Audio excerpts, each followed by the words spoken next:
expondrá la ponencia de María Guadalupe Sánchez Trujillo, la enseñanza dialógica del derecho para la formación de un nuevo abogado.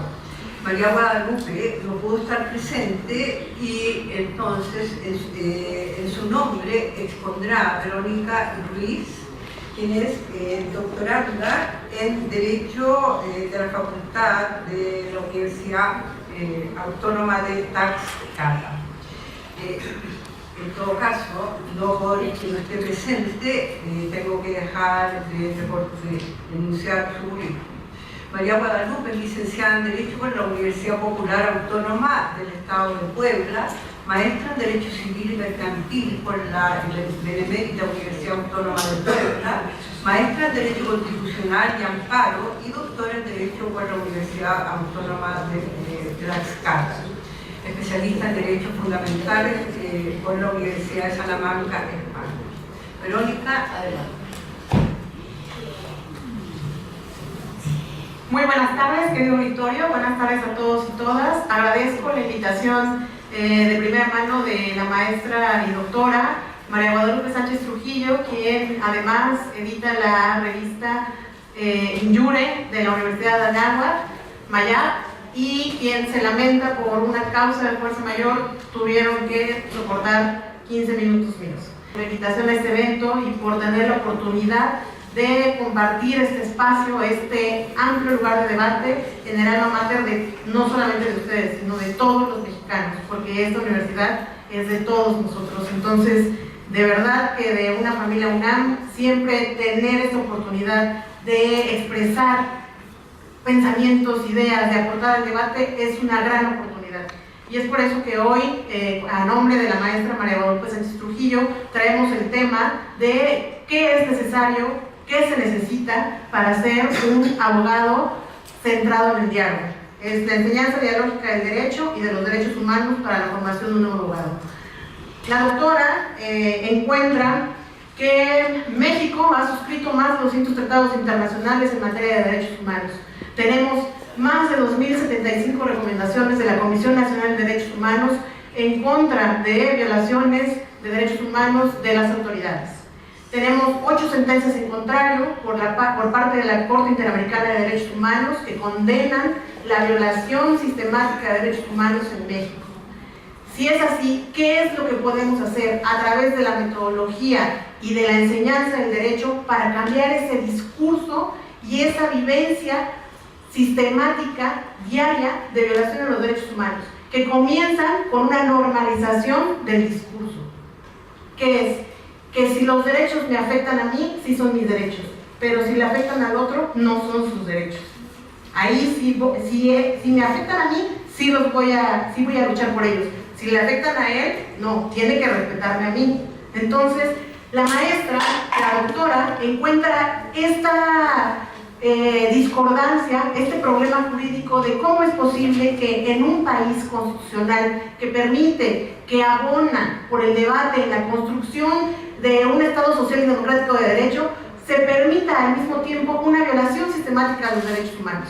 Entonces, propone a través de este artículo que ustedes verán publicado y que nosotros abonamos el debate y no se agota aquí, sino nos podemos seguir frecuentando y debatiendo esta parte, de que no hay que dejar de lado que la educación es un método profesional y objetivo y es responsable del que enseña, de crear una semilla en el estudiante de derecho que no solamente va a ser un niño, va a ser un joven, va a ser un adulto, va a ser el encargado de distribuir este discurso de respeto a los derechos humanos. Y si nosotros tomamos en cuenta que la educación sea algo relax, algo light, y no se le dé la profesionalización que necesita, entonces nosotros, como se aportó en las mesas anteriores, no estamos siendo éticos. ¿Cómo es posible que yo dicte una cátedra sobre derechos humanos cuando no creo en los derechos humanos? Cuando no creo que los migrantes tengan el derecho de paso, cuando no creo que las mujeres tengan un derecho a cuotas de género. ¿Cómo es posible que yo, abogado, en esta construcción del Estado constitucional y democrático de derecho, se permitan argumentos de xenofobia? Eso es lo que encuentra la doctora. Y Esta es la principal pregunta. ¿Y cuál es el objetivo? El objetivo de esta investigación va a ser cómo, a través del discurso, podemos cambiar este discurso de poder jerarquizado por un discurso horizontal, en donde yo no estoy aquí dictando una conferencia, ni usted está ahí recibiendo los conocimientos como si fuera ósmosis y yo tengo el uso de la verdad y ustedes no la tienen. Claro que no, es un intercambio horizontal en donde los dos podemos construir el discurso jurídico que nuestro país necesita para que verdaderamente se respeten los derechos humanos.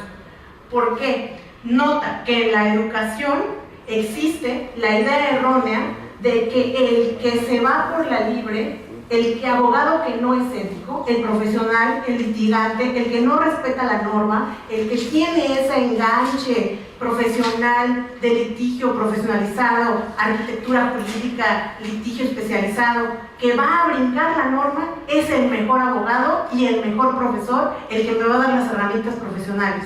Cuando debería ser al revés. La autoridad del profesor debe ser porque es el que se apega a la norma, es el que me permite construir un discurso basado en derechos y no un discurso de cómo saltarse la norma. Entonces, hay que empezar por cambiar este pensamiento de profesionalizar y tener una idea tergiversada de qué es un profesional del derecho que pueda dar una cátedra de derecho.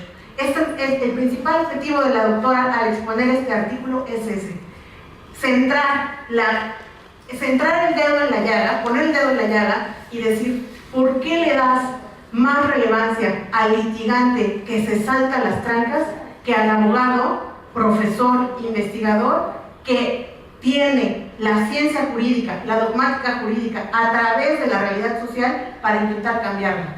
Es un cambio de esquema y es un cambio de discurso que desde la mañana el doctor Pedro Salazar Ugarte nos lo mencionaba con cuál va a ser la forma de repensar, cuál va a ser la manera de repensar la manera en que transmitimos el conocimiento jurídico. Es lo que necesitamos, repensar las maneras de cómo vamos a ocupar toda la metodología para generar eso. Esto quiere decir que el diálogo basado en Habermas, en donde el discurso de poder no sea sino sea un discurso, un diálogo, por eso hablamos ahora de un abogado dialógico, pueda generar junto con el profesor esa construcción del derecho, de la ciencia jurídica y de los derechos humanos.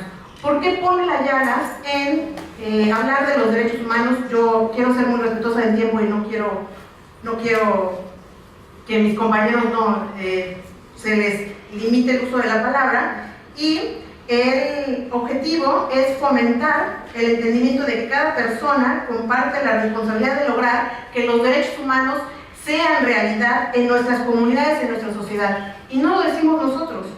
Se establece en la resolución 2471 de la Comisión de Derechos Humanos de las Naciones Unidas en su declaración de qué es la educación de los derechos humanos y para qué tiene que abonar y qué tiene que fomentar, que es justamente crear el discurso jurídico a través del cual sí se respeten los derechos humanos. Para ello es transformar conductas a través de la aceptación del ser humano en el otro, que aunque sea otro, es igual a mí y a todos. Por eso es importante que a partir de la reforma constitucional en materia de derechos humanos mexicana del 10 y 11 de junio, en donde el primer artículo constitucional, en el primer enunciado constitucional, establece toda persona, nuestras clases de derecho deben comenzar por esa parte, toda persona, el primer enunciado, toda persona tiene derecho a todos los derechos reconocidos que en esta Constitución, sin distinción de raza, sexo, género, domicilio, etc., sin que sea migrante. Entonces, cuando escuchamos un discurso, en el caso, en la frontera tejana con Estados Unidos, donde tenemos niños enjaulados y el discurso de nuestras instituciones sea, sí, hay niños enjaulados, pero realmente solamente había 2 niños mexicanos. ¿Es válido en un país que ha suscrito tantos tratados de derechos humanos? ¿Que acaso la Constitución establece a todos los nacionales? No. ¿A todos los adultos? No. Establece a todas las personas. en su calidad de migrante, en su calidad de nacional, en su calidad de ciudadano.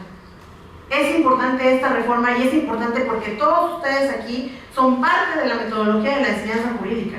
Y si esa parte, que es el artículo primero constitucional, en su primer enunciado del primer párrafo, no del primero, segundo, tercero, el tercero, todas las autoridades en el ámbito de sus competencias tienen la obligación de salvaguardar, promocionar, garantizar los derechos humanos.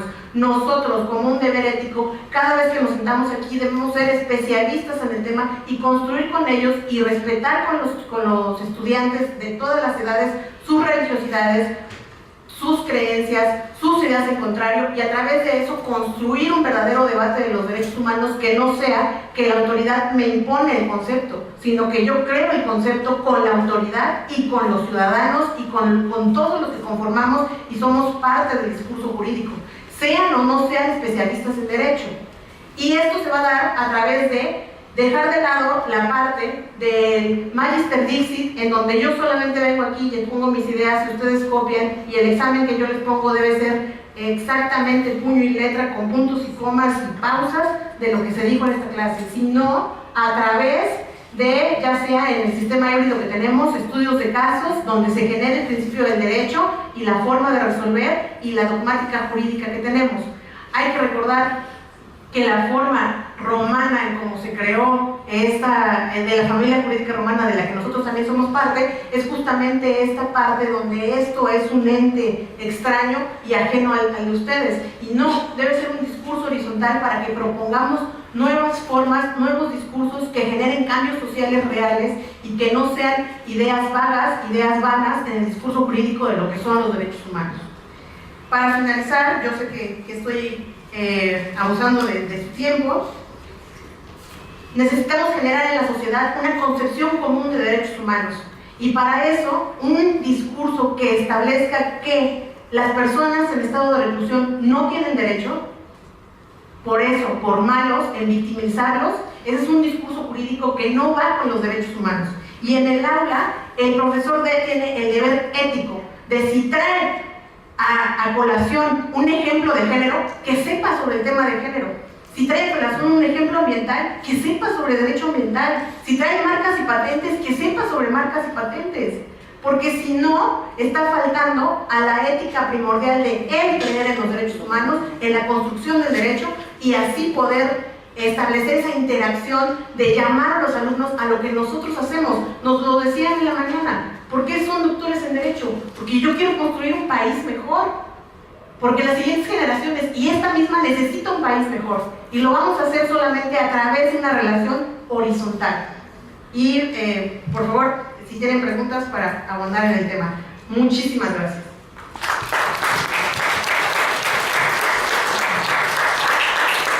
Muchas gracias, Verónica.